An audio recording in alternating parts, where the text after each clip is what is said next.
Orang Kudus. Sobat Katolikana, saatnya kita simak kisah orang kudus yang dipersembahkan oleh Radio Katolikana. Penulis naskah Arif Setiawan.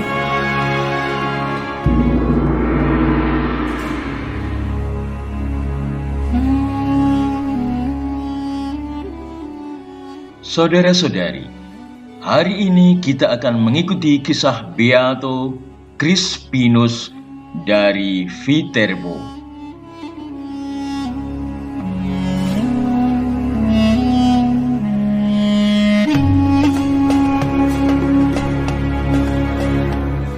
Crispinus adalah nama seorang biarawan dari Petrus Fioretti, lahir di Viterbo, Italia, tahun 1668. Oleh ibunya yang saleh, Beato Crispinus kecil telah dididik dalam iman Katolik yang benar. Pendidikan formal Crispinus ditempuh di sebuah sekolah rakyat yang dikelola oleh imam-imam Yesuit di Viterbo. Karena kepribadiannya sangat baik, ketika menginjak remaja, petinggi biarawan Fransiskan membujuk Crispinus agar mau masuk dan gabung dengan Ordo Kapusin. Terima kasih atas kesempatan yang diberikan. Dan saya memang tertarik dan berniat menjadi anggota Kapusin. Di rumah novisiat Paransana, pemimpin novisiat sangat senang pada Crispinus. Namun sebaliknya, Provinsial Ordo Kapusin sangat menentang penerimaan Crispinus. Karena itu, Crispinus dicobai dengan berbagai tugas berat. Kecuali itu, ia diharuskan menyebut dirinya sebagai keledai Kapusin dan menganggap dirinya sebagai anggota biara yang tidak layak dipandang lebih daripada seekor kuda beban. Di biara Viterbo, ia bekerja sebagai tukang kebun dan di Tolval sebagai juru masak. Perlakuan-perlakuan terhadap dirinya memang tampak aneh, tetapi semuanya diterima dengan tabah dan dipersembahkan kepada Bunda Maria dalam doa-doanya. Dalam perjalanan waktu selanjutnya, semua perlakuan orang terhadap dirinya berubah drastis. Ketika Crispinus secara ajaib berhasil menyembuhkan begitu banyak orang yang terserang penyakit menular di kota itu. Kemampuannya menyembuhkan orang-orang sakit secara ajaib ini tidak hanya terjadi di Viterbo, tetapi juga di kota Roma, Albano, Bracciano, dan Orvieto.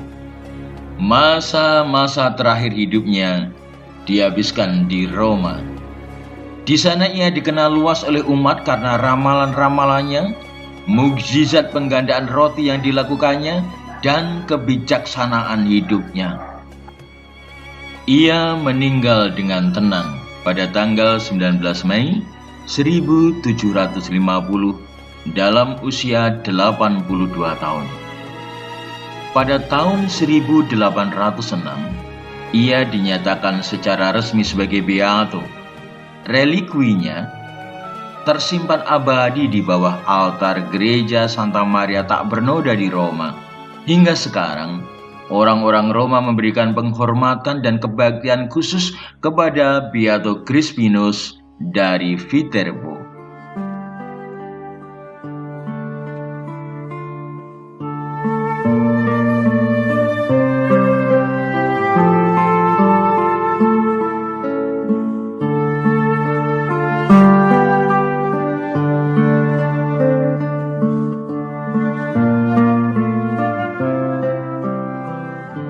Ada pepatah yang mengatakan, lain lubuk, lain ikannya.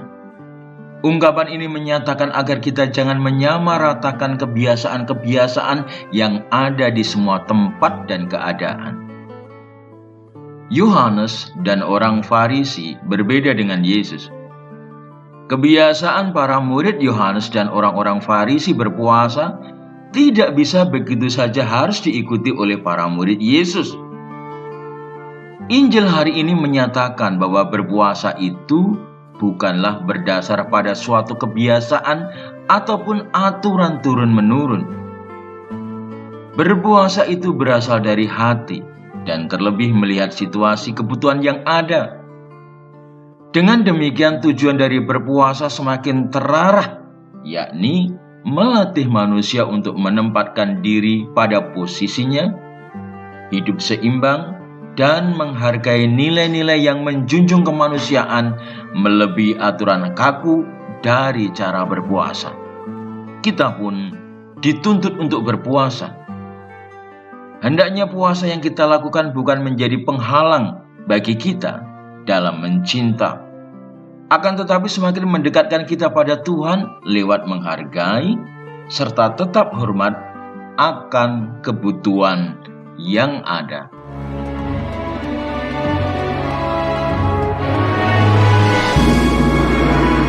Demikian kisah orang kudus hari ini.